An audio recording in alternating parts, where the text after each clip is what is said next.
Hey, what's going on, guys? Welcome to another video. Make sure to hit the subscribe button if you enjoy collectibles, coins, and currency. Let's jump right into this video talking about a great series of $2 notes that you can still find in circulation and pick up for lower costs that'll gain value over the years and is a great collectible. And that's the 1976 series $2 Federal Reserve note.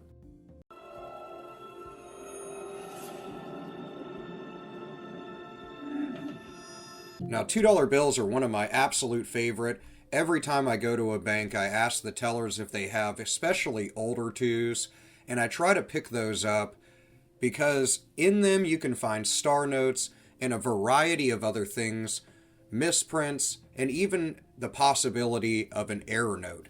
These things can be worth really good value, and this series that we'll talk about in this video is another great example of $2 Federal Reserve notes with green seals that you can find out there that could be worth really good money over face value. Now let's talk just a little bit about them so you understand what type of note they are. The series for 1976 marked a commemorative date that celebrated the bicentennial of the United States' independence from Britain. Now, many different types of celebrations were planned all across early on in the decade for this year, and many numismatic products were released to commemorate the date.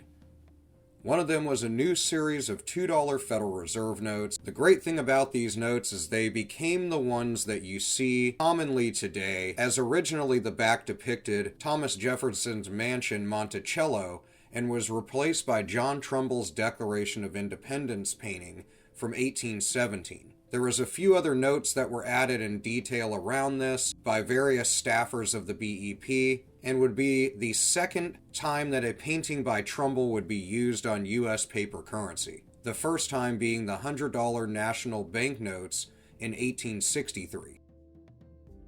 Now on to the really important part about these notes, and that's the collectability and what are the value of them. Now, at the time of its release, some people were really hopeful that $2 bills would basically be a normal thing in commerce, and it just didn't happen. So these notes did not circulate very widely, and the denomination became so uncommon in some areas that people have been arrested for trying to spend $2 notes in the past at retail. Even today, you might use a $2 note, and the teller would look at you almost as if it's fake. Another great thing about these notes is there are really rare ones out there where people took them to post offices on the release day, April 13th, and affixed stamps directly to the notes and had the stamps canceled at their local post office to commemorate the date. Many of these have popped up in auction. Another obvious thing to look for on these notes from 1976 is errors. Although there's not many of them that have cropped up, there's been a few printed fold errors, a gutter error or two, as well as many fancy serial numbers which are not errors, but very collectible. Fancy serial numbers in general, especially star notes, will command even more of a premium over the $2 face value. These bills can have a lot of different values. I generally see regular circulated twos go for just that, $2. Now, ones that I mentioned that you can find pretty readily, like the ones with stamps on them, those can generally be bought on a variety of sites online that are reputable for around $5 to $10. A really good condition note, as well as star notes, generally I see those selling for around the $5 to $10 region as well. And then error notes can have pretty much any value depending on the severity of the error and the condition of the note.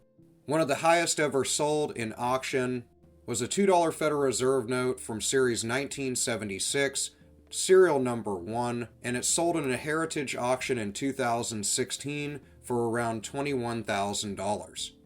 Even though there's some really good examples of 1976 series $2 Federal Reserve notes that have really high values to them due to massive numbers being issued with a design commemorating the U.S. bicentennial, series 1976 $2 bills are still pretty affordable and abundant. If you want to get into these notes, I would recommend looking for one of the numerous stamped specimens out there, or ones in really high grade or even graded condition. Over the course of time, these have seen their values increase pretty steadily, and I think in a few years they could have another spring of interest in the currency collecting community. Let me know what you think about Series 1976 $2 Federal Reserve notes in the comments below, and let me know what you've come across in your coin and banknote searches lately in the comments as well. Thank you so much for supporting the channel and coming to the video. I will see you in the comments, and I will see you in the next video.